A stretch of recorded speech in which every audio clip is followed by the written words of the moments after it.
રૂપિયાનું રેકોર્ડ નીચલા સ્તર ઉપર ક્લોઝિંગ 78 પૈસા નબળો થઈને 89.48 પ્રતિ ડોલર ઉપર થયો બંધ. ઇન્ટ્રાડેમાં ડોલરની સામે જોવા મળ્યો 79 પૈસાનો ઘટાડો.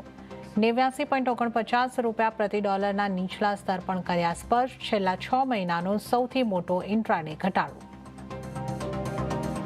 રૂપિયાના ઘટાડાથી બજારનો પણ બગડ્યો મૂડ. 125 પોઈન્ટ ઘટીને નિફ્ટીનું 26,100ના સ્તરની નીચે ક્લોઝિંગ. બેંક નિફ્ટીમાં પણ લગભગ 1%નું રહ્યું દબાણ. મિડ કેપ અને સ્મોલ કેપમાં પણ રહી વેચવાલી. G20 સમિટ દ્વારા દક્ષિણ આફ્રિકા રવાના થયા વડાપ્રધાન નરેન્દ્ર મોદી. 3 દિવસના પ્રવાસ પર અન્ય દેશના નેતાઓ સાથે થશે ત્રિપક્ષીય ચર્ચા. ગૃહમંત્રી અમિત શાહની SIR પર સ્પષ્ટતા. કહ્યું, દેશને સુરક્ષિત અને નિર્મલ કરવાની પ્રક્રિયા છે SIR. વિરોધ કરનારાઓને બિહારના જનમતે આપ્યો જવાબ. અને અમેરિકાના રાષ્ટ્રપતિના દીકરા ટ્રમ્પ જુનિયર પહોંચ્યા વનતારા. રિલાયન્સ ઇન્ડસ્ટ્રીઝના ડાયરેક્ટર અનંત અંબાણીની સાથે કરી મુલાકાત. ગણપતિ મંદિરમાં દર્શન પણ કર્યા.